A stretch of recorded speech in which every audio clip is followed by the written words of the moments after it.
Uma semana se passou e agora é hora de Ian comparecer à reunião na Ivory Tower. No momento, ele está a caminho de lá em uma carruagem. Assim como ele pediu, o alquimista Letio conseguiu fazer a poção. Ele é feito com ingredientes Toneart Mushroom e permite que o consumidor mantenha uma frequência cardíaca normal por 2 horas após a ingestão. Isso significa que o nosso protagonista poderá usá-la para evitar ser detectado pela magia de interrogatório, que é um tipo de magia usada para ver se alguém está mentindo. Ian olha pela janela para a Torre de Marfim. Ela é alta, branca. Ele se lembra muito bem dela em sua vida anterior e agora está de volta. A carruagem para na entrada da frente e o motorista informa ao nosso protagonista que eles chegaram e que ele pode sair. Ao sair da carruagem, ele é recebido por uma mágica que lhe dá as boas-vindas. Ela tem óculos grandes, sardas e cabelo trançado. Ela diz a Ian que o levará ao mestre Herbert da torre. Ele a segue para dentro e eles entram no saguão de entrada. A mulher começa a descrever o layout, mas Ian já sabe de tudo isso. O local não mudou em nada em relação à sua vida anterior. É o mesmo no presente e no futuro. A mulher aponta para um disco dourado que está no chão. Esse dispositivo é chamado de elevador mono e pode ajudar as pessoas a viajar para diferentes andares da Torre de Marfim. Para mim,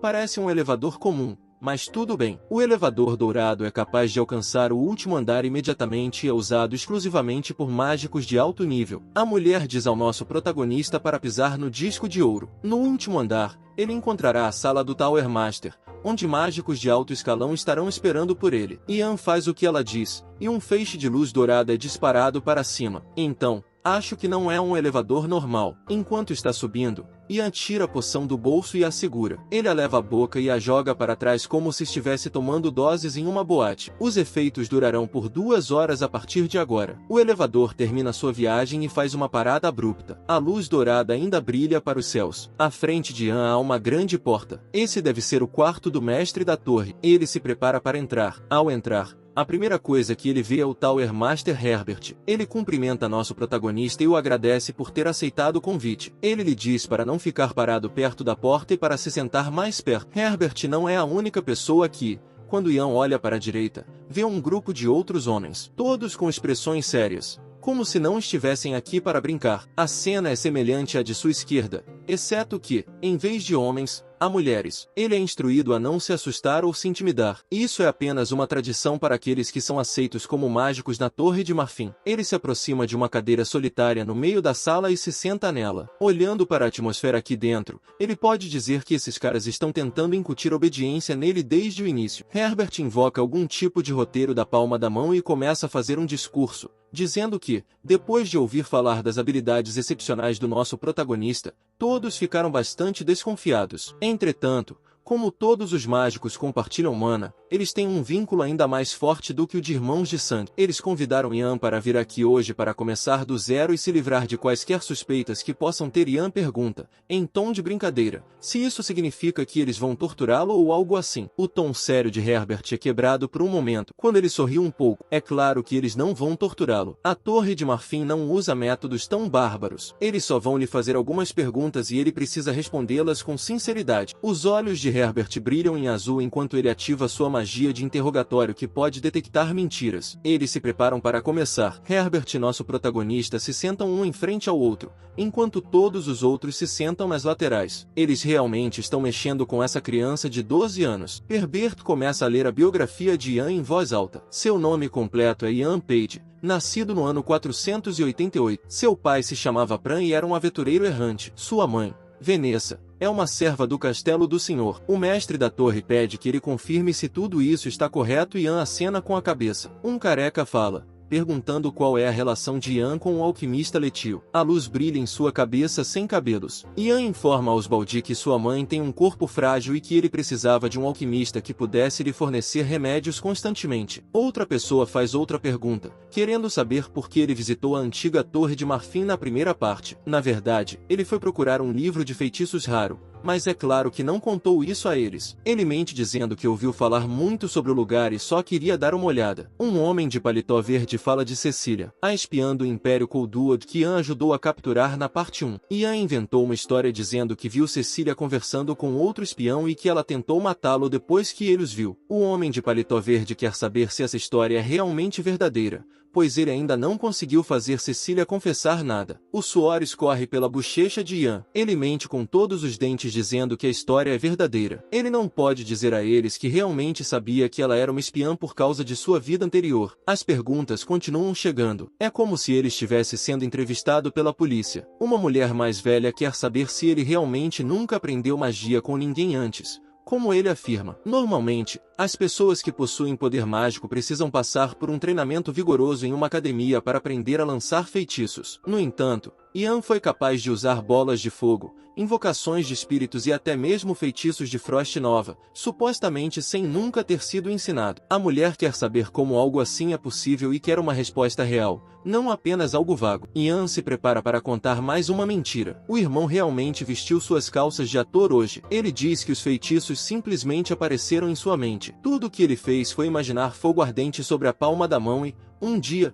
isso se tornou realidade. Ele demonstra isso para provar seu ponto de vista. A sala se transforma em um caos. Muitos dos presentes gritam que isso é impossível e que a história dele é absurda. A sala está cheia de choque e descrença até que todos se voltam para o mestre da torre Herbert, que está com a cabeça apoiada nas mãos. Ele confirma que isso deve ser verdade. Ele está usando a mais poderosa magia de interrogatório disponível na Torre de Marfim e não consegue detectar nenhuma mentira de nossos protagonistas. As habilidades de Ian são tão impressionantes que Herbert até pensa que ele pode ser a reencarnação do lendário primeiro mago. Ou isso ou ele é um mágico de alta classe capaz de contornar a magia de interrogatório. No entanto, como Ian tem apenas 12 anos, ele acha que é impossível que um garoto pequeno tenha a quantidade de mana necessária para fazer algo assim. Com a cabeça ainda apoiada nas mãos, Herbert apenas olha para o nosso protagonista. O silêncio preenche a sala por um momento. O silêncio é quebrado quando uma mulher de cabelos vermelhos se levanta de sua cadeira em voz alta. Seu nome é Helene e ela grita que isso é uma estupidez e que todos estão fazendo perguntas tão triviais. Os outros lhe dizem para se acalmar, mas ela quer a verdade. Ela se aproxima de Ian com a mão no quadril. Ela lhe faz a pergunta que todos na sala estão ansiosos para saber. Quem é você exatamente? Ela quer ouvir quem ele é de sua própria boca. Quem exatamente ele pensa que é para continuar fazendo essas declarações ridículas? Ian conhece Helene de sua vida anterior. Ela realmente é esse tipo de mulher. Ela era a mais jovem mágica de alto escalão da 4ª classe antes da chegada de Ian. Ela também é muito agressiva e temperamental. Sua atitude lhe rendeu até mesmo o apelido de a Mulher de Fogo. Ian decide revidar a agressividade de Helene, dizendo que todo mundo já sabe quem ele é. Tudo está escrito no texto que o Tower Master retirou anteriormente. Ele começa a ler o texto. Seu nome é Ian Page e ele nasceu no ano 488. Ele pergunta à mulher se ela sabe ler.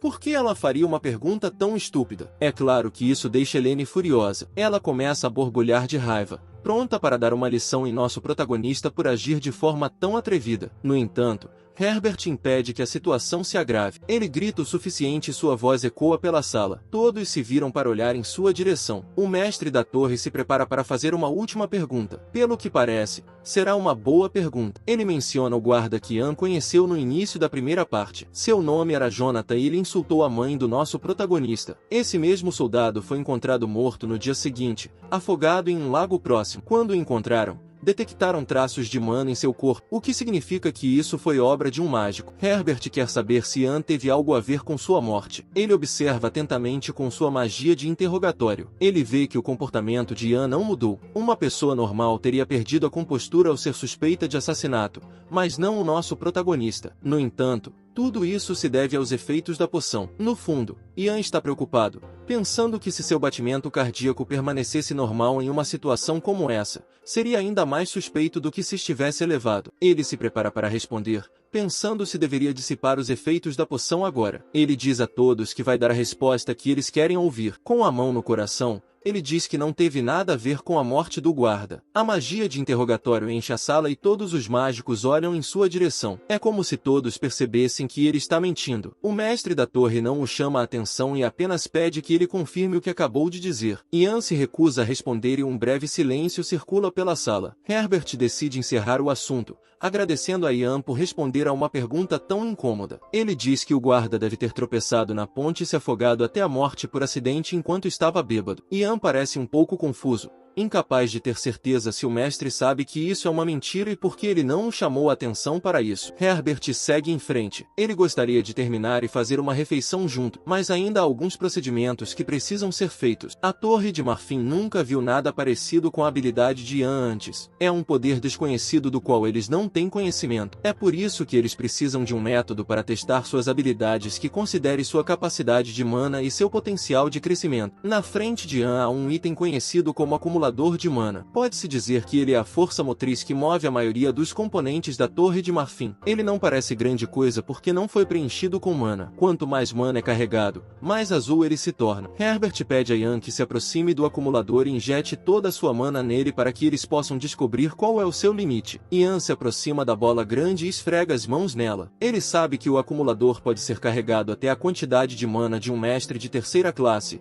Portanto, a opção mais segura seria carregá-lo até um nível de segunda classe. Se ele mostrar a esses caras o nível de mana que eles estão esperando, ele poderá reduzir as suspeitas que o cercam. No entanto, ao injetar sua mana na bola, ele começa a ter dúvidas. Em sua vida anterior, ele era apenas um mago de 8ª classe e trabalhou duro para aumentar seus poderes. Ele não era um sábio ou um líder e apenas observava a situação e calculava a melhor jogada. Em sua nova vida, ele tem escondido tudo e aberto mão de coisas para não ser pego. Ele poderia ter poder, riqueza e fama, mas essas coisas não são importantes para ele. Ele está disposto a abrir mão de qualquer coisa para esconder seu segredo, mas não de sua magia. Qualquer coisa, menos sua magia. Ele continua injetando o acumulador, dizendo a si mesmo que não vai permitir que ninguém se torne mais forte do que ele e que não vai esconder os poderes pelos quais trabalhou arduamente em sua vida anterior. A bola agora tem uma cor azul brilhante e está cheia de tanta mana que se despedaça. Pedaços dela voam pela sala. As pessoas cobrem o rosto e tentam ver o que acabou de acontecer. No entanto,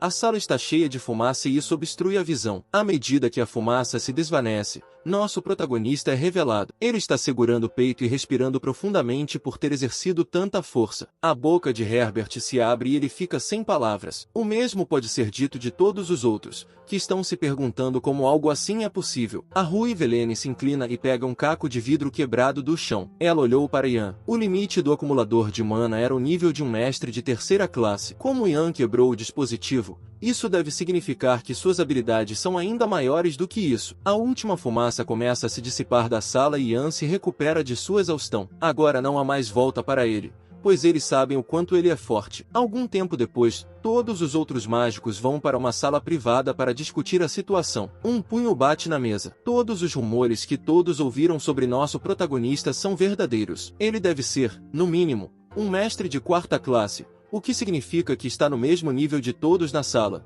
com exceção de Herbert, o mestre da torre. E quando ele disse que não havia matado Jonathan, estava definitivamente mentindo. A Ivory Tower precisa aprender a controlar Ian ou corre o risco de ele se tornar uma pessoa muito perigosa. Um mágico sugere que ele seja dispensado da admissão na academia e, em vez disso, concentre-se em torná-lo leal a Ivory Tower o mais rápido possível. Herbert admite que isso seria duro, mas provavelmente seria o melhor. Seria uma perda de tempo se Ian entrasse para a academia, e suas habilidades excepcionais fariam com que os outros alunos se sentissem deslocados. Até mesmo os magos mais graduados da Ivory Tower ficaram perplexos com suas habilidades. Imagine como se sentiriam os jovens estudantes que mal começaram a usar a magia. Herbert diz que o fato de ele ter matado ou não o guarda não é importante no momento. Enquanto eles tiverem magia de interrogatório, ele não poderá mentir para eles. Sim, mano, eu não teria tanta certeza disso. O objetivo da Torre de Marfim é manter seu status de elite. Quanto mais fortes forem seus magos, mais alto será o status da Torre de Marfim em relação aos impérios estrangeiros. Portanto, eles reconhecerão Ian Page como um mágico de alto nível e o deixarão sentar-se entre eles, anunciando o nascimento de um novo mágico de 4ª classe. Considerando sua idade e suas habilidades, Herbert acha que seria melhor se ele recebesse treinamento pessoal de outros mágicos de alto nível. Todos na sala concordam. Herbert está feliz por todos estarem a bordo. Ele está prestes a escolher qual mágico será responsável pelo treinamento do nosso protagonista. No entanto, alguém levanta a mão e se voluntaria para fazer isso. A cena muda para Ian, que está do lado de fora, olhando para a Torre de Marfim com admiração por sua beleza, e pensar que ele seria reconhecido como um mágico de alto nível tão cedo. Ele meio que esperava que isso acontecesse, mas não tão rápido. Alguém interrompe seus pensamentos chamando seu nome e ele se vira para ver quem é. É a mulher que ele conheceu quando chegou. Ela ouviu a notícia e está muito feliz em saber que Ian agora é um mágico de 4ª classe e de alto escalão. É incrível que ele tenha chegado tão longe com apenas 12 anos. Ela conclui que isso deve significar que o boato maluco é verdadeiro. Ian parece um pouco confuso, imaginando que tipo de rumores estão se espalhando sobre ele. A mulher prossegue, dizendo que será sua assistente de mágica no próximo ano e que o guiará pelo local. Ela está ansiosa para que eles trabalhem juntos. Ian lhe diz que ela não precisa falar de maneira tão formal. Afinal de contas, ela é sua sênior. Nesse caso, como sênior dele, a mulher se oferece para lhe dar um tour pelo local. O primeiro lugar que eles visitam é a Tower Academy. Ela tem muitos pilares e uma estética romana. Era lá que ele deveria se matricular na academia. Mas, em vez disso, ele receberá treinamento pessoal de mágicos de alto nível. Ian sabe que o treinamento pessoal é apenas uma palavra chique. Ele sabe que, na verdade, eles estão apenas tentando mantê-lo sob rédea curta. Ele acha que provavelmente foi ideia de Herbert transformá-lo em um cão obediente. Ele percebe algo enquanto caminha pela academia. São todos os seus velhos amigos que estavam treinando na academia na mesma época que ele em sua vida anterior. Ele se lembra de que todos eles foram mortos durante uma das primeiras guerras e pensou que nunca mais os veria. Ian sabe que será difícil para ele estar tão perto deles como antes, mas com certeza irá cumprimentá-los se tiver a oportunidade. Seu guia mostra a Ian seu laboratório de pesquisa pessoal. Ela aponta para uma porta de madeira com marcas douradas, dizendo que usou magia de limpeza para garantir que a sala estivesse arrumada. Nosso protagonista entra na sala e não consegue acreditar. Um piano de cauda pode ser visto ao fundo e uma escrivaninha com frascos pode ser vista à direita. Esse é o mesmo laboratório que ele usou em sua vida passada. A mulher explica que, há 300 anos, quando a Torre de Marfim foi transferida, havia 24 mágicos de alto escalão. No entanto, agora há menos da metade desse número. Portanto, há muitos quartos disponíveis. Ela informa Ian que o mestre da torre lhe deu esta sala para ser usada como laboratório de pesquisa. Ela diz a Ian para esperar aqui por um momento enquanto ela vai buscar o mago que o ensinará. Ela sai da sala e fecha a porta, deixando nosso protagonista sozinho, na mesma sala em que ele passou tanto tempo em sua vida anterior. Já faz muito tempo desde a última vez que ele esteve aqui. Ele só conseguiu esse quarto aos 19 anos e aqui está ele aos 12 anos. Ele começa a pensar em um plano de longo prazo. Agora que ele tem a autoridade de um mágico de alto escalão, só resta uma coisa a fazer. Ele precisa criar um novo grupo dentro da Torre de Marfim. Durante os próximos 6 anos, o príncipe Rhaenyra começará a fazer movimentos para se tornar imperador. Esse é o mesmo homem que traiu Ian em sua vida anterior, envenenando. O mestre da torre Herbert apoiará fortemente o fato de Rhaenyra se tornar imperador. Portanto, Ian precisa criar um grupo que possa lutar contra isso. Isso será difícil, pois os magos são todos muito leais ao mestre da torre, principalmente devido ao seu poder esmagador e à sua alta classe. Ian percebe que, para influenciar as pessoas, ele precisa se tornar mais forte do que o Tower Master Herbert. Nosso protagonista vai trabalhar duro e chegará o momento em que ele governará toda a Torre de Marfim. Até lá, ele deve se comportar como uma criança obediente, pois sabe que vai demorar um pouco para ficar mais forte com esse corpo de criança. Enquanto ele está pensando em seu plano mestre, alguém irrompe pela porta como se fosse o FBI fazendo uma batida. Ian se vira rapidamente. É a Ruiva Helene, e parece que ela é a mágica que se ofereceu para ensinar nosso protagonista. Ao vê-la, Ian solta um suspiro. Realmente tinha que ser ela, entre todas as pessoas. Helene entra na sala com um sorriso no rosto, sabendo que vai se divertir com isso. Ela cumprimenta nosso protagonista chamando de pirralho arrogante. Ian apenas olha irritado, como se já estivesse farto desse comportamento infantil. Helene muda de ideia, dizendo que ele não é simplesmente arrogante, mas algo muito além disso. Ela começa a se aproximar dizendo a ele como as coisas serão. Coisas como maneirismos básicos, história e teoria da magia teriam sido ensinadas na academia. No entanto, o mestre da torre quer que o nosso protagonista aprenda todas essas coisas sem frequentar a academia. A desculpa que ele deu foi que o nosso protagonista faria com que todos os outros alunos se sentissem desanimados ou algo do gênero. Helene usa sua magia para sacudir um monte de livros de uma estante próxima, dizendo que todas essas coisas são inúteis. Ela joga no chão. Fazer coisas ruins como essa não é seu estilo, e ela vai deixar que os idosos ensinem Ian sobre tudo isso. Helene se aproxima de Ian e menciona Cecília, a espiã do Império Coldwood que nosso protagonista capturou na parte 1. Helene se lembra dela da academia. Cecília era bastante conhecida no campo do combate mágico e, com o tempo, poderia estar no mesmo nível de Helene. No entanto, ela acabou se tornando uma espiã e foi derrotada até mesmo por uma criança. Ian permanece imóvel. Ele não disse uma palavra desde que Helene entrou e ficou apenas ouvindo suas fofocas e insultos. Helene decide que, já que vai ser a professora de Ian, deveria pelo menos lhe ensinar alguma coisa. Há muitos tipos diferentes de mágicos. Os mágicos treinam para o combate e são agressivos. Os mágicos são apoiadores e são mais defensivos. E alguns mágicos passam a vida inteira simplesmente pesquisando. Ela explica que um mágico que não se encaixa em nenhuma dessas categorias é considerado apenas lixo. Olhando para Ian, ela pede que ele adivinhe que tipo de mágica ela é. Ian parece desinteressado, mas finalmente abre a boca e adivinha que ela é provavelmente a primeira maga de combate do tipo. A Helene confirma. Não há ninguém que seja melhor do que ela no campo de combate. E ela é diferente de todos os outros mágicos. Por ser diferente, ela ensinará Ian à sua própria maneira. Ela diz a ele para segui-la, sabendo que ele não tem escolha e precisa fazer o que ela diz. Eles saem ao sol e vão para uma área aberta para começar. O motivo de estarem aqui é que Helene quer lutar. Ela diz a Ian para ir até ela como se estivesse lutando por sua vida. Só então ela o ensinará. Ian está chegando ao seu limite. Ele não consegue acreditar que essa mulher é exatamente a mesma que era em sua vida anterior. Naquela época, ela sempre o importunava para as batalhas também. Os olhos de Ian ficam azuis. Desta vez, ele não vai nem dar a Helene a chance de começar e vai acabar com as bobagens dela aqui mesmo. Os espectadores começam a se reunir, perguntando-se o que está acontecendo e por que uma menina de 12 anos está lutando contra alguém tão forte quanto Helene. A ruiva sorri para a multidão, já presumindo que vai vencer. Como ela é a professora, diz que Ian pode dar o primeiro passo. Ian tira uma peça de roupa do corpo e começa a se aproximar lentamente, perguntando à adversária se ela tem certeza. Helene apenas zomba, dizendo que ele não deveria estar assustado agora, quando foi tão atrevido antes. Ian mal pode esperar para calar a boca dessa mulher e a batalha começa. Ele levanta a mão e um brilho azul aparece. Helene acha que ele está implantando algum tipo de barreira ou escudo. Ela ri dizendo que não importa qual barreira ele use, ela a destruirá em um instante. As chamas acertam, ficando cada vez mais quentes enquanto ela prepara um ataque. Ian usa um feitiço de bloco de gelo que faz com que um fragmento de gelo envolva seu corpo e o proteja. O irmão deve estar sentindo frio lá dentro. Helene não se impressiona e vai até ele, batendo no gelo. Isso é realmente o melhor que ele conseguiu fazer? Ela se pergunta se ele pretende apenas dormir ali até que sua mana se esgote. O bloco de gelo é a barreira mais poderosa que pode proteger os magos,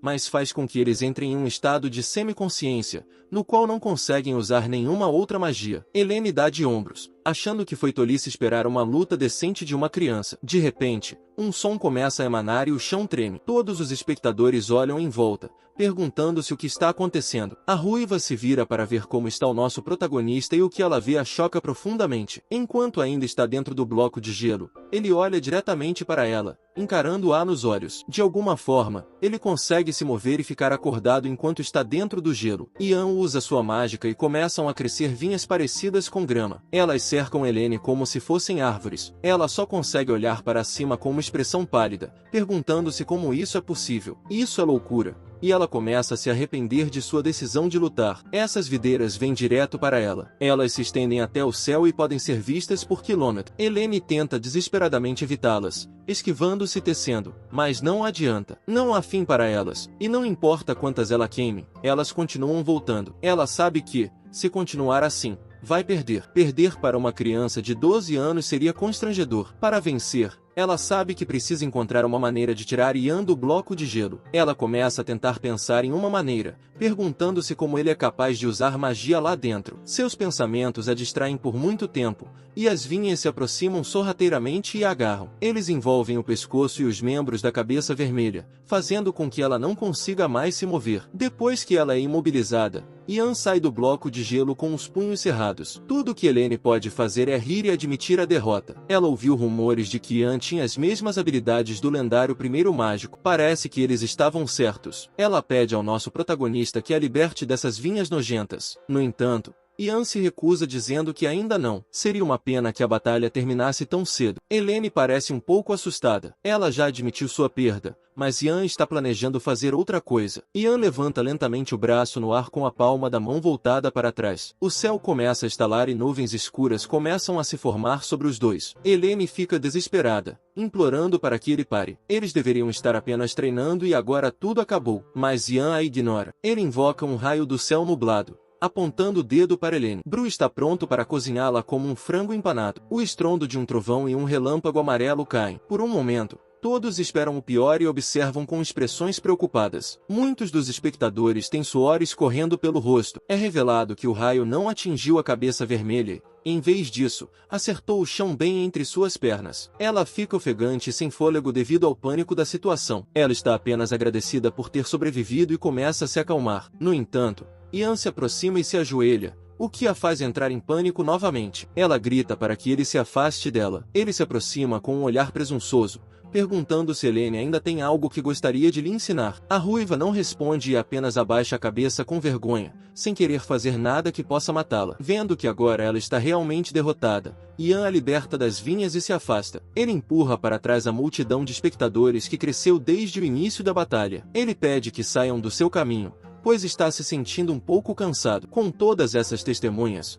o boato da derrota de Helene se espalhou rapidamente. Alguns dias se passaram na Ivory Tower. Vemos o mestre da torre, Herbert, caminhando com seu grande bastão e outro mágico ao seu lado. O mago informa a Herbert que Helene não está bem depois de sua derrota. Ela não está em um bom estado e não comeu nos últimos 2 dias. Aparentemente, Herbert demonstra grande preocupação, mas, por dentro, está extremamente decepcionado. Ela realmente desafiou e foi humilhada por um garoto de 12 anos. Que patético! Herbert queria domar nosso protagonista e intimidá-lo, mas agora que viu sua força, ele sabe que isso não será possível. Nosso protagonista não é um cão que pode ser colocado em uma coleira. Ele é um lobo e levará algum tempo até que eles consigam transformá-lo em uma ferramenta que possam usar. Herbert continua caminhando e pensando no que pode fazer até chegar ao seu destino. Ele entra em uma sala e cumprimenta alguém lá dentro, pedindo desculpas pelo atraso. A pessoa com quem ele está falando é o príncipe Rhaenyra, o 5º príncipe que se tornou o imperador na vida anterior do nosso protagonista. Os dois eram amigos íntimos até que Rhaenyra o traiu. Ao ver que o mestre da torre chegou,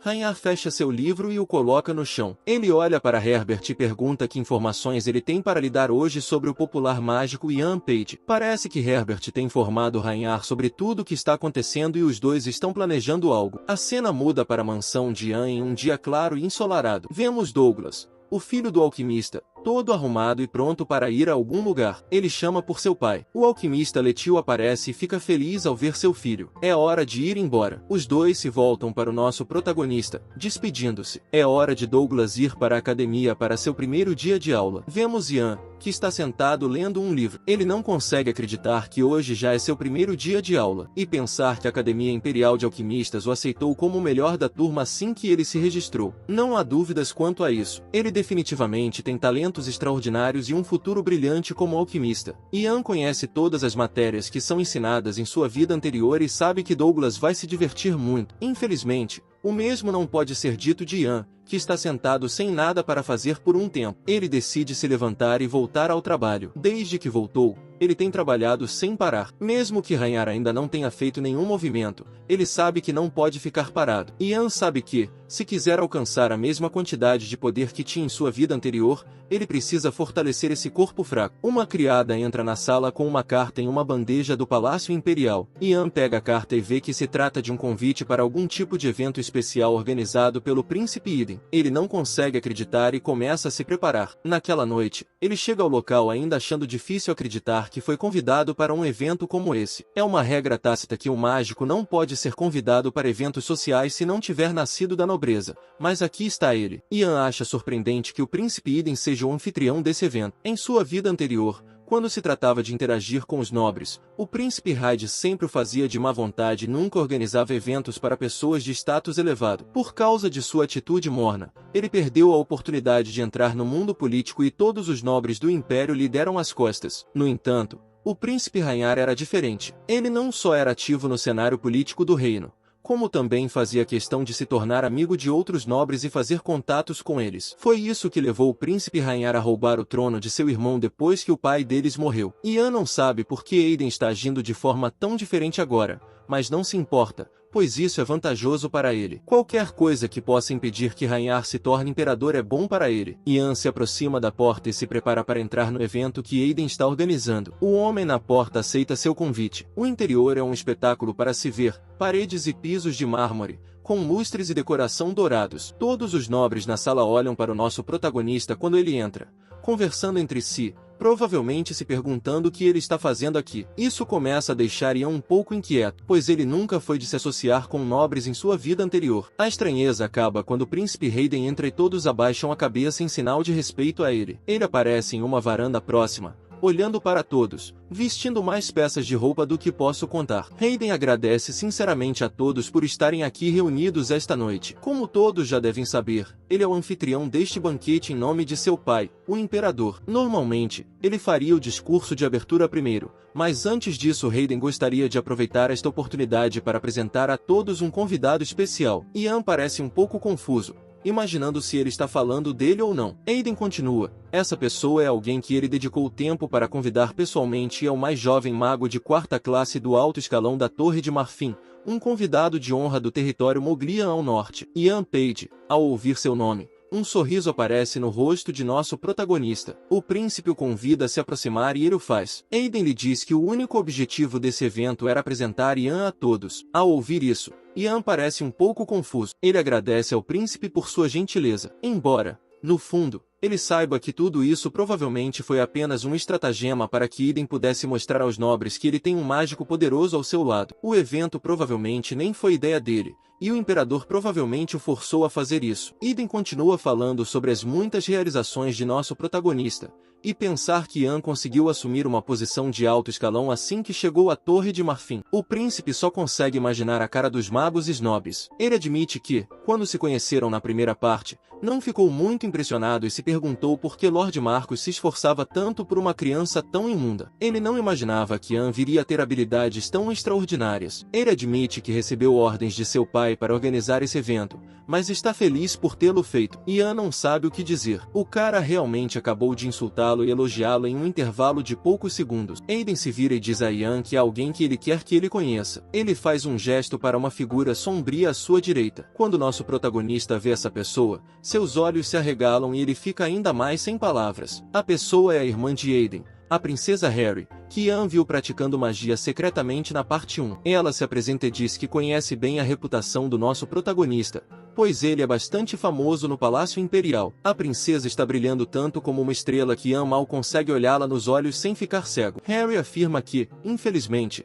ela não tem muito tempo para conversar hoje, mas convida Ian para outro evento, pois gostaria de ouvir tudo sobre suas outras realizações. Ian tenta lhe dizer que só tem histórias chatas sobre monstros ou magia, mas a princesa insiste. Ela acha a magia interessante e gostaria de conversar mais sobre ela. Ela lhe diz que enviará uma carta com mais informações e que, por enquanto, ele deve aproveitar o resto de sua noite. Ela se afasta com o príncipe. Ian a observa sair, notando que ela está completamente diferente de quando ele a viu praticando magia mais cedo. Suas roupas são mais majestosas e seu cabelo está coberto de flores. Ela é muito bonita. O príncipe Hayden parece nervoso, mas isso é para o anfitrião. Conversando com os hóspedes e certificando-se de que tudo está bem, Ian decide que é hora de ir embora. Não há mais nada para ele ver ou fazer aqui. Ele passa pelos nobres que estão dançando e se dirige ao terraço. Ao sair, ele vê um rosto familiar à sua direita. É Oliver, o capitão da Ordem Imperial dos Segundos Cavaleiros. No entanto, em vez de usar sua armadura habitual,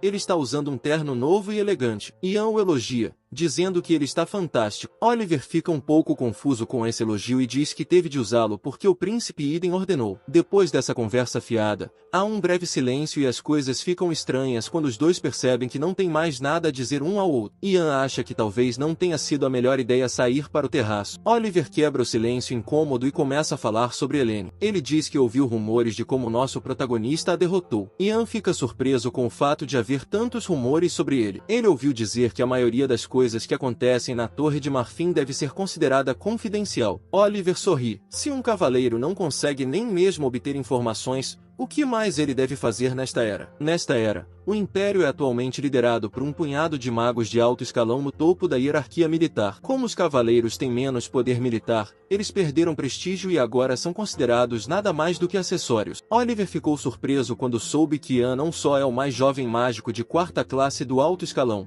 como também derrotou Helene, a Mulher do Fogo. Para ser sincero, às vezes ele se pergunta se Ian é realmente tão jovem. Ian fica corado com os elogios, dizendo que se sente lisonjeado. Oliver continua a elogiá-lo, dizendo que é inegável que Ian agora tem a confiança do príncipe Eden. Ele geralmente reluta em interagir com outros nobres, mas organizou pessoalmente esse banquete só para o nosso protagonista. Oliver se ajoelha e se prepara para fazer uma pergunta muito importante a Ian. Apesar de parecer que ele está prestes a pedir Ian em casamento, esse não é o caso. O que Oliver quer saber é de que lado nosso protagonista está. A maioria dos magos da Ivory Tower está apoiando o príncipe Rhaenyra para ser o próximo imperador, mas os cavaleiros permanecem leais ao príncipe Aiden. Oliver pergunta quem Ian vai apoiar. Ian simplesmente se esquiva da pergunta, dizendo que é uma pergunta sem sentido e que é difícil para ele dar uma resposta adequada em uma situação como essa. No entanto, Oliver insiste em responder. Como cavaleiro leal ao príncipe Raiden, ele quer saber se o nosso protagonista é um inimigo ou um aliado. Ian sabe que Oliver é leal ao príncipe. Em sua vida anterior, ele ficou ao lado de Raiden até seu último suspiro. A princípio, Ian não sabe como responder à pergunta. Depois de pensar em como Rhaenyra o traiu, ele se manifesta, dizendo que não está escolhendo um lado. Entretanto, não importa o que aconteça, ele nunca ficará do lado do príncipe Rhaenyra. Oliver olha em volta, nervoso, para ver se alguém ouviu nosso protagonista falar mal de Rhaenyra. Ian garante que usou magia e que somente os dois ouviram o que ele acabou de dizer. Embora Ian não tenha realmente escolhido um lado, Oliver ainda está feliz com sua resposta. Isso é bom o suficiente para ele. Ele pede mais um favor, querendo que Ian treine com ele no futuro, pois gostaria de ficar mais forte. Essa pergunta é uma surpresa para Ian. Oliver quer que Ian o ensine a lutar contra mágicos, já que ele próprio é um mágico. Ele brinca que Oliver deve ser muito sem vergonha para pedir algo assim. Ele recusa o pedido dizendo que não há nada que possa ganhar com isso. Ao ouvir isso, Oliver retira um colar de seu pescoço. É um colar que a antiga imperatriz lhe deu no dia em que ele foi nomeado guarda-costas do príncipe. Dizem que é um colar encantado que ajuda a manter a mente clara. Ian o reconhece como um dos tesouros da família imperial que ele não conseguiu obter em sua vida anterior. A única coisa que ele conseguiu descobrir sobre ele foi que pertencia à falecida imperatriz. Ele está surpreso que Oliver esteja oferecendo isso a ele, já que foi um presente pessoal. Oliver garante ao nosso protagonista que está tudo bem. O colar foi dado a ele para que pudesse apoiar o príncipe Aiden de uma maneira melhor. Como ele o está doando para se tornar mais forte e proteger o príncipe, ele tem certeza de que a imperatriz entenderá. Ao ver o quanto Oliver está disposto a ir e aceitar o colar, ele terá prazer em lutar com ele. De repente, um estrondo ecoante interrompe a paz e uma cortina de chamas bloqueia o céu noturno. Os dois se viram rapidamente para ver o que era aquilo e o que estava acontecendo. Pela aparência de seus rostos, não é nada bom. A explosão ocorre à distância e algumas das chamas atingem até mesmo o prédio do evento onde eles estão. O pensamento imediato de Oliver é que o príncipe pode estar correndo perigo. Ele volta para dentro do terraço com Ian logo atrás para avaliar a situação. Parece que todos aqui estão bem. Hyde estende o braço para proteger sua irmã. Todas aquelas explosões aconteceram no Sun Palace e ele se pergunta o que poderia ter sido. Oliver corre freneticamente até a realeza, perguntando se algum deles está ferido em algum lugar.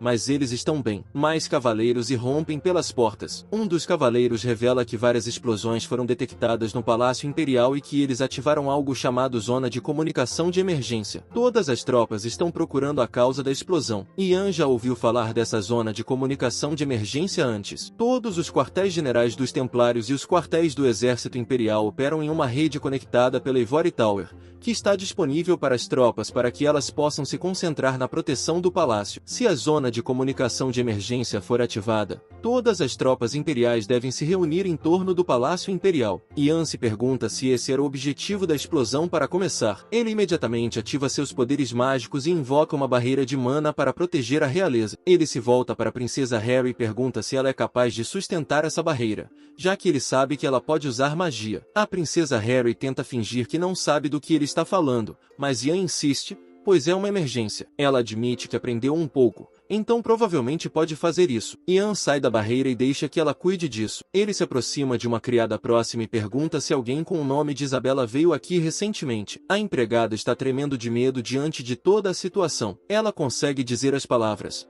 revelando que alguém chamado Isabela de fato veio aqui. Isso é exatamente como nosso protagonista esperava. Ele supõe que as pessoas vieram aqui para resgatar a espiã Cecília. Depois de explodir o palácio, O plano era dispersar as tropas e se aproximar enquanto a vigilância da Torre de Marfim estivesse preocupada. Não importa o que aconteça com Cecília, mas Ian sabe que ela tem informações valiosas sobre ele e não quer que isso caia nas mãos dos Coldvalkyrs. Vemos que a teoria de Ian estava correta. Enquanto todos estão distraídos com a explosão, alguém se aproxima da cela de Cecília. Ele tira o capuz e revela que é um homem chamado Daniel, com cabelos longos repartidos ao meio. Ele está decepcionado com Cecília e achava que ela era uma mágica competente. Cecília, feliz em vê-lo, pula para as grades e pede que ele a deixe sair daqui rapidamente. Ela não delatou nenhum dos outros espiões. Ela diz a Daniel que nosso protagonista sabia de tudo desde o início, sobre a existência dos espiões Coldvalkyr e até mesmo sobre a lista de afiliação. Ele também sabia sobre a marca de mana que todos os espiões Coldvalkyr têm em suas costas,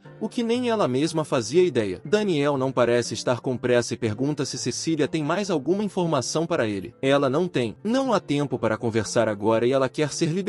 Daniel atende ao pedido dela e abre a porta da cela. Ela rende ao ser aberta. Um sorriso irradia no rosto de Cecília. Não se sabe ao certo há quanto tempo ela está aqui embaixo, mas agora está livre. Livre para ir para a vida após a morte, eu acho. Porque Daniel a golpeia com sua arma. Ela cai no chão segurando o pescoço fatalmente ferido. Enquanto ela estava presa na Torre de Marfim, os outros Coldvalkyrs tiveram longas discussões sobre o que fariam com ela. Como ela é uma preciosa maga de terceira classe, por um momento, eles realmente pensaram em resgatá-la. Infelizmente, eles acabaram decidindo contra isso e chegaram à decisão final de simplesmente executá-la. Daniel lhe dá boa noite e se despede, estranhamente feliz com o que acabou de fazer. Por algum motivo, uma voz sussurra atrás dele com uma voz mortal, dizendo: "Você também." Daniel se vira rapidamente e atira sua adaga na direção da voz. Ela bate na parede ao lado do rosto do nosso protagonista, chegando a arranhar sua bochecha ao passar. Daniel pergunta quem ele é. Ian percebe o corpo de Cecília no chão. Daniel já cuidou dela e, graças a isso,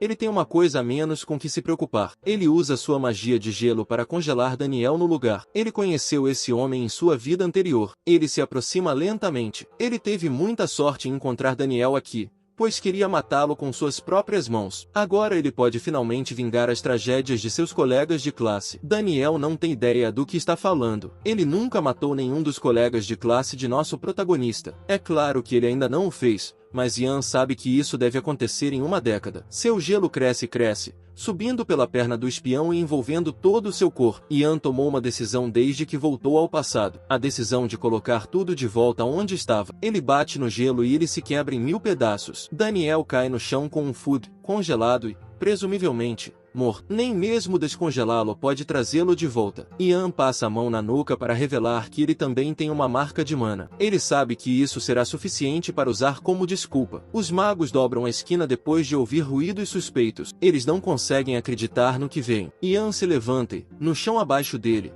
estão Cecília e Daniel, ambos mortos. A marca fria do andarilho brilha em seus pescoços. A cena muda para o imperador, que bate com o punho em seu trono. Duas pessoas já haviam desaparecido de dentro do palácio. Ele está conversando com Herbert, o mestre da torre. Desde as empregadas do palácio até as secretárias, todos estão em perigo. Ele quer saber o que a Torre de Marfim está fazendo enquanto esses canalhas estão andando por aí. Exigindo uma resposta, o público assiste constrangido à repreensão do imperador a Herbert. Ele confiou toda a autoridade em relação à busca de espiões à Torre de Marfim com a garantia de que eles arrancariam todas as raízes podres. O imperador Terry afirma que não pode mais confiar nas garantias da Torre de Marfim e que, a partir de hoje, todas as autoridades que foram concedidas aos magos com relação à busca serão retiradas. O Bru não está brincando. Continua gritando. Ele diz ao mestre da torre para passar todas as informações que coletou até o momento para a família imperial e a Ordem dos Cavaleiros. Tudo o que ele sabe deve ser compartilhado com o exército do Império. Herbert entende que os magos falharam na proteção de todos e diz que fará o que o imperador pede. O imperador o afasta dizendo que ele pode ir embora agora,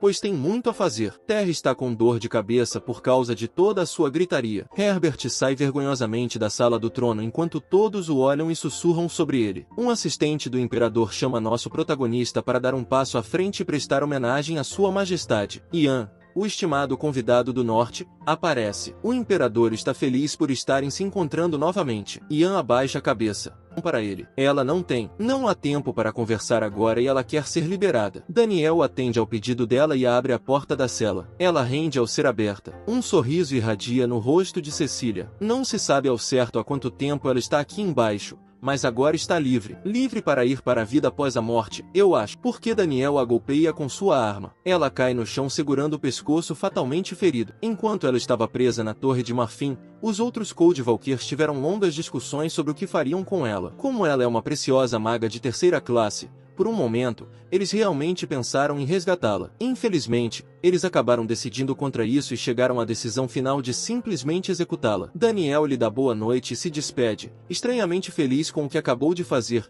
Por algum motivo, uma voz sussurra atrás dele com uma voz mortal, dizendo: você também. Daniel se vira rapidamente e atira sua adaga na direção da voz. Ela bate na parede ao lado do rosto do nosso protagonista, chegando a arranhar sua bochecha ao passar. Daniel pergunta quem ele é e Ian percebe o corpo de Cecília no chão. Daniel já cuidou dela e, graças a isso, ele tem uma coisa a menos com que se preocupar. Ele usa sua magia de gelo para congelar Daniel no lugar. Ele conheceu esse homem em sua vida anterior. Ele se aproxima lentamente. Ele teve muita sorte em encontrar Daniel aqui, pois queria matá-lo com suas próprias mãos. Agora ele pode finalmente vingar as tragédias de seus colegas de classe. Daniel não tem ideia do que está falando. Ele nunca matou nenhum dos colegas de classe de nosso protagonista. É claro que ele ainda não o fez, mas Ian sabe que isso deve acontecer em uma década. Seu gelo cresce e cresce, subindo pela perna do espião e envolvendo todo o seu corpo. Ian tomou uma decisão desde que voltou ao passado. A decisão de colocar tudo de volta onde estava. Ele bate no gelo e ele se quebra em 1000 pedaços. Daniel cai no chão com um food congelado e, presumivelmente, morto. Nem mesmo descongelá-lo pode trazê-lo de volta. Ian passa a mão na nuca para revelar que ele também tem uma marca de mana. Ele sabe que isso será suficiente para usar como desculpa. Os magos dobram a esquina depois de ouvir ruídos suspeitos. Eles não conseguem acreditar no que veem. Ian se levanta e, no chão abaixo dele, estão Cecília e Daniel, ambos mortos. A marca fria do andarilho brilha em seus pescoços. A cena muda para o imperador, que bate com o punho em seu trono. Duas pessoas já haviam desaparecido de dentro do palácio. Ele está conversando com Herbert, o mestre da torre. Desde as empregadas do palácio até as secretárias, todos estão em perigo. Ele quer saber o que a Torre de Marfim está fazendo enquanto esses canalhas estão andando por aí. Exigindo uma resposta, o público assiste constrangido à repreensão do imperador a Herbert. Ele confiou toda a autoridade em relação à busca de espiões à Torre de Marfim com a garantia de que eles arrancariam todas as raízes podres. O imperador Terry afirma que não pode mais confiar nas garantias da Torre de Marfim e que, a partir de hoje, todas as autoridades que foram concedidas aos magos com relação à busca serão retiradas. O Bru não está brincando. Continua gritando. Ele diz ao mestre da torre para passar todas as informações que coletou até o momento para a família imperial e a Ordem dos Cavaleiros. Tudo o que ele sabe deve ser compartilhado com o exército do Império. Herbert entende que os magos falharam na proteção de todos e diz que fará o que o imperador pede. O imperador o afasta dizendo que ele pode ir embora agora, pois tem muito a fazer. Terry está com dor de cabeça por causa de toda a sua gritaria. Herbert sai vergonhosamente da sala do trono enquanto todos o olham e sussurram sobre ele. Um assistente do imperador chama nosso protagonista para dar um passo à frente e prestar homenagem à sua majestade. Ian, o estimado convidado do norte, aparece. O imperador está feliz por estarem se encontrando novamente. Ian abaixa a cabeça.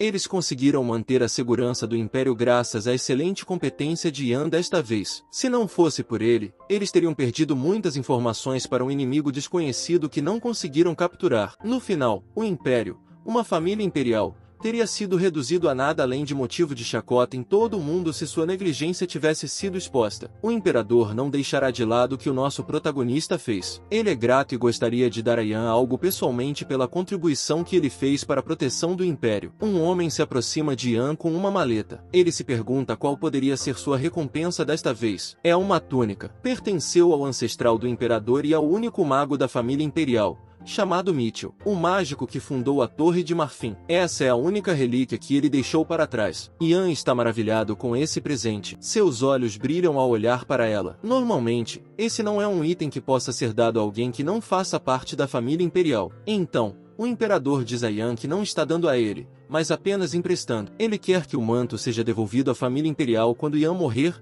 ou até o momento em que ele não quiser mais possuí-lo. Mitchell foi o primeiro e último mago da família imperial do Império. Mitchell não foi apenas um herói que salvou o Império, mas também foi um mestre da torre reconhecido por sua competência em magia. Esse roupão é um item que Ian nunca viu antes, mesmo em sua vida passada. Como se trata de um roupão, Ele não precisa tirar nenhuma peça de roupa e o experimenta imediatamente. Ele o tira da mala e o joga em suas costas. Por mais bonito que seja, é grande demais. O imperador dá uma risadinha. Está muito grande agora, mas se passar alguns anos, vai servir. Ao vestir a túnica, Ian percebe que ela tem uma técnica de feitiço gravada. Ele definitivamente tentará fazer com que sirva agora. Usando sua magia, ele acena com as mãos e o manto encolhe até ficar do tamanho certo. De repente, ele se ajusta perfeitamente. As pessoas na sala olham com espanto, perguntando-se como algo assim foi possível. O imperador está igualmente surpreso. Ele elogia nosso protagonista dizendo que o azul fica maravilhoso nele. Ian se ajoelha no chão com seu novo roupão, agradecendo ao imperador pela gentileza. Esse manto com certeza o ajudará a conseguir o número de telefone de algumas gostosas. Ele sai do castelo imperial e continua com seu dia. Ao sair, ele é abordado pela princesa Harry, que quer conversar. Harry diz que não é nada importante, mas que ela só queria lhe dizer uma coisa. Ela se esforça para dizer as palavras e está claramente hesitante. Ian assume a conversa, pedindo desculpas à princesa por ter sido desrespeitoso no evento e deixando-a dentro da barreira de mana. Ele levanta o dedo até os lábios, dizendo que o que a preocupa não acontecerá, portanto, ela não precisa mais se preocupar. A princesa Harry sorri. Obviamente, ela estava preocupada que ele contasse a todos sobre seus poderes mágicos, mas parece que ele vai manter o segredo dela. Ian começa a se afastar quando é interrompido por mais uma pessoa que quer conversar. No entanto, a voz dessa pessoa lhe causa arrepios na espinha. É a voz do príncipe Rhaenyra, que parabeniza Ian pelo excelente trabalho que ele fez. Graças ao nosso protagonista, a família imperial e a paz de todo o império foram protegidas. Rhaenyra percebe que ainda não se apresentou e se prepara para fazê-lo. Ian fica perfeitamente imóvel. Este é o momento que ele estava temendo. Ele está prestes a ficar cara a cara com o homem que o traiu em sua vida passada e com o homem que já foi seu melhor amigo. O príncipe se apresenta como a quinta linhagem do grande imperador, Rhaenyra Greyreaver. Só o fato de vê-lo traz lembranças terríveis para Ian. Na noite em que foi envenenado por ele e deixado para morrer, depois de anos de serviço leal,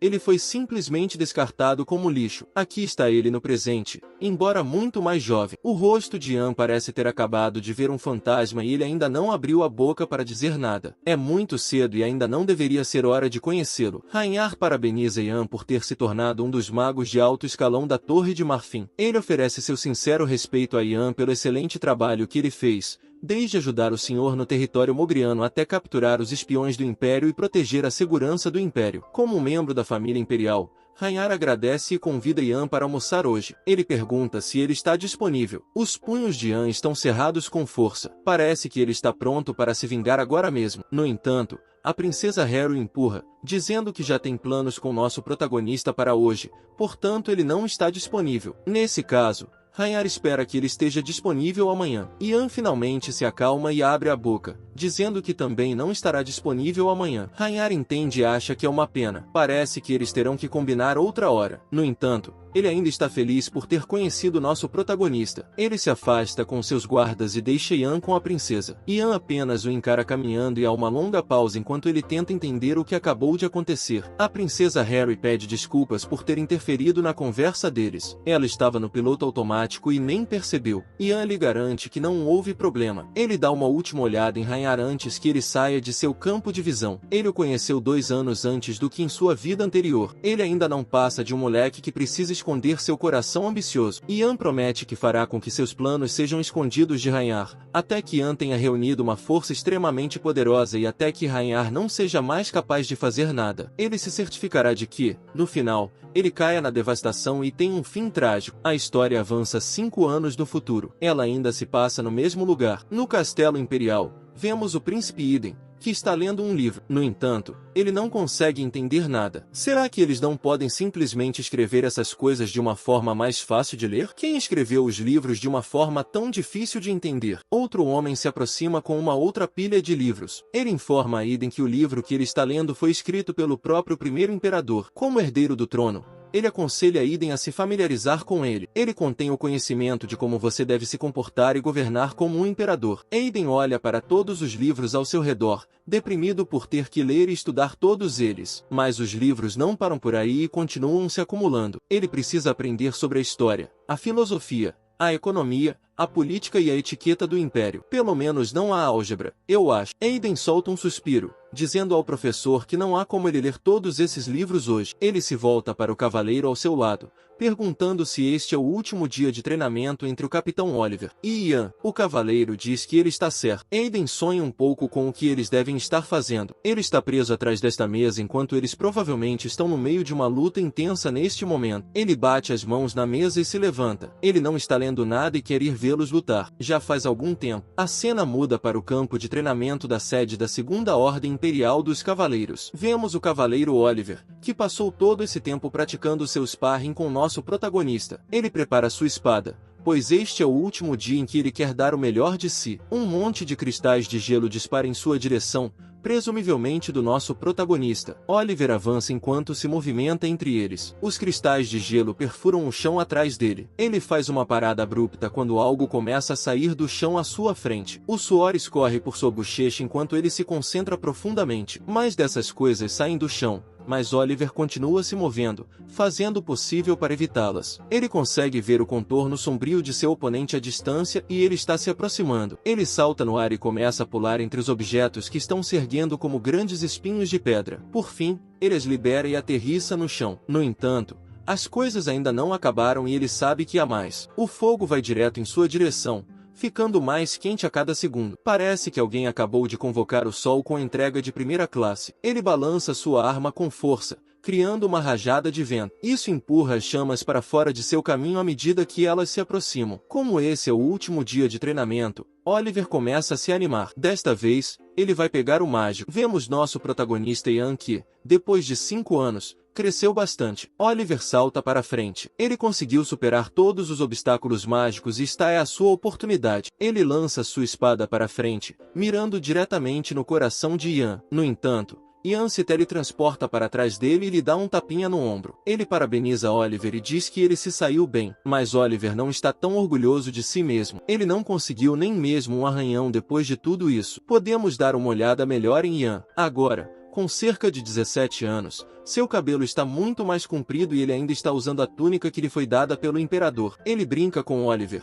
É bom que ele não tenha sofrido nenhum arranhão, pois estava mirando no coração. Se seu ataque tivesse acertado, Ian teria morrido com certeza. Os dois se cumprimentam ao terminar o treinamento que durou anos. Oliver agradece ao nosso protagonista, que diz que não houve problema algum. Todo esse treinamento foi por causa do colar que ele lhe deu. Oliver admite que esse treinamento valeu a pena. Ele recebeu um valor muito maior do que o do colar. E, de fato, ele melhorou muito em comparação com 5 anos atrás. Oliver pergunta a Ian o quanto ele melhorou nesse período. Certamente, ele deve ser um mágico de classe superior agora. Ian diz que não é tão forte quanto esperava. Depois de 5 anos, ele passou de mestre de 4ª classe para mestre de 5ª classe. É mais rápido do que em sua vida anterior, pois levou até os 26 anos. No entanto, ele esperava ter alcançado pelo menos a 6ª classe até agora. Infelizmente, ele não conseguiu acelerar o crescimento de seu corpo físico e corações de mana, então parece que a 5ª classe é seu limite por enquanto. Ele está apenas esperando o dia em que seu corpo estará completamente desenvolvido. Os dois são abordados por Aiden, que os parabeniza pelo último dia de treinamento de sparring. Ele propõe que todos eles tomem o café da manhã juntos para comemorar. Ele vai preparar o melhor café da manhã para comemorar a grande melhora de seus braços direito e esquerdo. Ian se recusa educadamente. Ele tem de cumprir seus deveres de mágico de alto escalão depois de terminar suas lições na Torre de Marfim e tem de ir ver o mestre da torre agora mesmo. Aiden fica desapontado com isso, mas entende. Eles terão que fazer uma refeição juntos em outro momento, o mais rápido possível. Ian se prepara para sair. Ele levanta a mão direita até o peito e uma rajada de vento o envolve. Ele dispara no ar como um foguete. Olhando para os outros, todos parecem formigas. Ele definitivamente ficou mais forte nos últimos 5 anos. Ele sai correndo pelo ar como uma espécie de pássaro. Aiden olha para cima e fica com um pouco de inveja. A túnica que nosso protagonista ganhou de presente do imperador tinha um feitiço de voo gravado nela. Por isso, ele podia fazer isso. Oliver abaixa a cabeça para o príncipe, perguntando quais são suas ordens para hoje. Pela pequena parte da batalha que o príncipe Raiden viu, parecia que Oliver estava em pé de igualdade com Ian. Ele pergunta se Oliver agora é capaz de lutar com o mágico. Oliver só pode dizer duas coisas. Primeiro, ele acha que é impossível que ele consiga fazer um arranhão no nosso protagonista. A distância entre os dois continua a crescer. No entanto, quando se trata de qualquer outro mágico, Oliver acha que com certeza seria capaz de derrubá-lo. O príncipe Aiden parece feliz com essa informação, como se soubesse que eles precisarão lutar contra mágicos em algum momento no futuro. Ian voa até a Torre de Marfim para se encontrar com o mestre da torre, Herbert. Herbert fica feliz em vê-lo. O sentimento é bastante estranho, pois parece que foi ontem que Herbert ouviu falar de um jovem especial que havia aparecido no norte. Agora, Ian já se tornou um belo jovem. Ele brinca dizendo que isso deve significar que ele próprio envelheceu um pouco. Ian sorri e abaixa a cabeça, assegurando ao velho que ainda tem mais algumas décadas de vida. O mestre da torre dá uma olhada nos relatórios de Ian e os considera incríveis, cheios de elogios. Ian é realmente uma bênção para o Império e para a Torre de Marfim.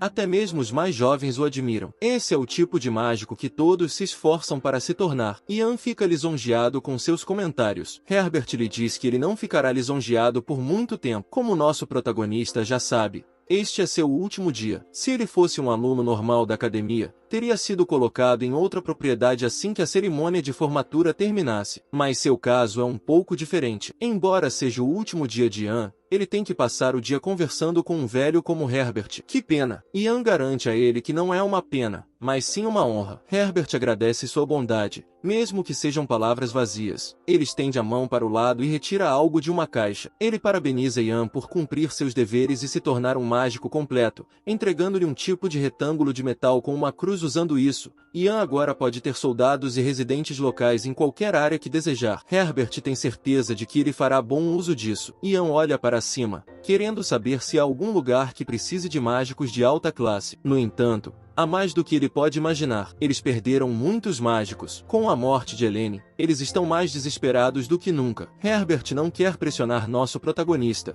mas ele precisa muito de sua ajuda. Há muita coisa para ele fazer. Ele é praticamente o mago mais habilidoso da Torre de Marfim. Portanto, terá muita responsabilidade. Mas como essa é a primeira vez que Herbert diz que deixará nosso protagonista escolher, ele acena com a mão e 3 textos azuis aparecem na frente dele, cada um com uma propriedade diferente. O primeiro é Lord Mayor Estate, que contém a maior cidade portuária do Império. Em seguida, está Benson Estate, a propriedade que produz a maior quantidade de ferro. Ian conhece muito bem o último lugar. É a Pyrrhic Estate e foi a propriedade para a qual ele foi enviado em sua vida anterior. O mago que foi originalmente enviado para lá morreu acidentalmente, então Ian foi enviado para lá para substituí-lo. Ele olha fixamente para a propriedade. Por ser de sua vida anterior, é a que mais desperta seu interesse. Herbert o informa que, das 3, essa é a propriedade que está mais desesperada por ajuda. Embora tenham enviado 3 classes completas de magos, no exército imperial isso ainda não foi suficiente. Os monstros da savana parecem estar se enfurecendo. Herbert mostra a Ian um pedaço de papel. Os detalhes estão todos escritos nele, portanto ele deve lê-lo com atenção. O mestre da torre gostaria de ouvir sua decisão até o final do dia. Se ele mudar de ideia, terá de procurar outra pessoa. Ian não precisa de um dia para decidir e imediatamente diz que irá a Pyrrhic Estate para ajudar. Ele retorna à sua mansão, onde ainda mora. Ela foi presenteada a ele há muitos anos. Lá dentro está o alquimista Douglas, que agora também cresceu e se tornou um jovem. Ele fica chocado com o fato de o primeiro despacho de Ian ser para a Pyrrhic Estate. Esse lugar é conhecido por ter todos os tipos de monstros. Ian lhe dirige um olhar severo do outro lado da mesa, como se não quisesse que ele falasse sobre o perigo que isso representa. Isso porque sua mãe, Vanessa, está sentada à mesa com eles e começa a se preocupar com a partida de Ian. Ian garante a ela que não é tão perigoso assim, que é apenas uma missão temporária e que ele voltará em alguns meses. As preocupações de Vanessa são de certa forma dissipadas. No entanto, ela ainda está chateada com a partida do filho na próxima semana. A grande mansão vai se sentir tão vazia sem ele. Ian continua a confortar sua mãe, dizendo que fará o possível para terminar rapidamente e voltar. Douglas fala novamente, chamando nosso protagonista de Boss. O irmão ainda o chama de Boss depois de todos esses anos. Ele diz a Ian para passar no laboratório antes de ir embora,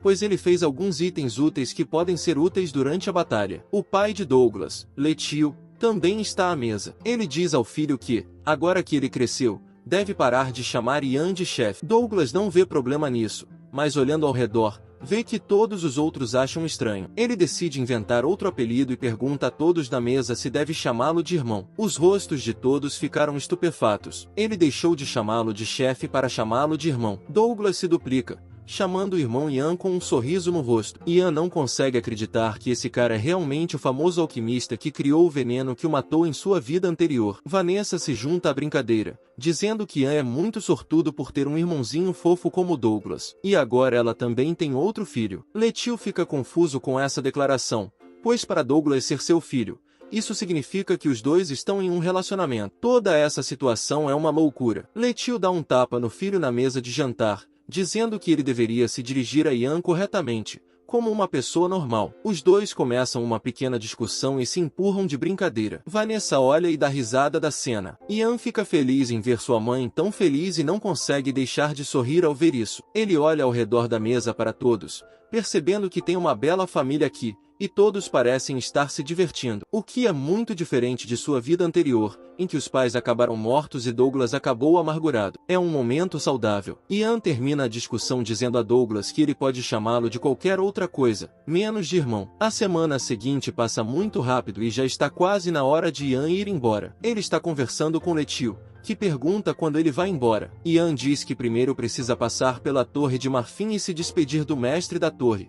Depois seguirá para Pyrrhic Estate. Ele começa a explicar a Letil como operar os sistemas de segurança da mansão. No entanto, Letil apenas ri e diz que ele já explicou ontem, então não há necessidade. Não há necessidade de nosso protagonista se preocupar e Letil protegerá a mansão e Vanessa com sua vida caso algo aconteça. Douglas corre para os dois gritando irmão. Quando eles olham para ele com expressões severas, ele rapidamente volta a usar o apelido de Boss. Douglas entrega a Ian uma poção vermelha conhecida como Arp Elixir. É um dos que seu pai faz, mas esse Douglas fez sozinho. Ele se inclina para sussurrar no ouvido de Ian que esse é provavelmente muito melhor do que qualquer outro que seu pai faz. Ian agradece o presente e olha para ele, achando difícil acreditar no quanto ele cresceu. Faltam 3 anos para que Douglas se forme na Academia Imperial de Alquimia, mas ele já tem garantida a posição de alquimista imperial por meio de seu próprio talento. Ian segura o elixir em sua mão, confiante de que, se Douglas o criou, ele deve ter ótimos efeitos. Logo antes de sair, sua mãe sai correndo com uma caixa grande cheia de comida. Ela a entrega ao filho para que ele coma. Ela fez muita coisa. Na primeira seção estão os alimentos que ele precisa comer hoje, e o restante são alimentos secos que podem ser armazenados por muito tempo. Ela até fez sua torta de feijão favorita, que ele tanto gosta. Realmente não há nada melhor do que a comida de sua mãe. Vanessa se inclina para dar um abraço de despedida no filho, dizendo-lhe para se certificar de que ele fique em segurança e que faça 3 refeições por dia. Ian está feliz e grato por ainda ter sua mãe por perto. Ela morreu de doença em sua vida anterior, mas nesta ele conseguiu mantê-la viva. Depois de se abraçarem, ele diz a ela que não se preocupe com ele e que ele voltará antes que ela perceba. Ele entra na carruagem e ela começa a se dirigir para Pyrrhic Estate. Todos ficam de pé e observam enquanto nosso protagonista parte para os próximos meses. Ian olha para eles, esperando que todos fiquem bem enquanto ele estiver fora. Especialmente sua mãe, com quem ele se preocupa muito. Ele confia que ela estará segura aqui,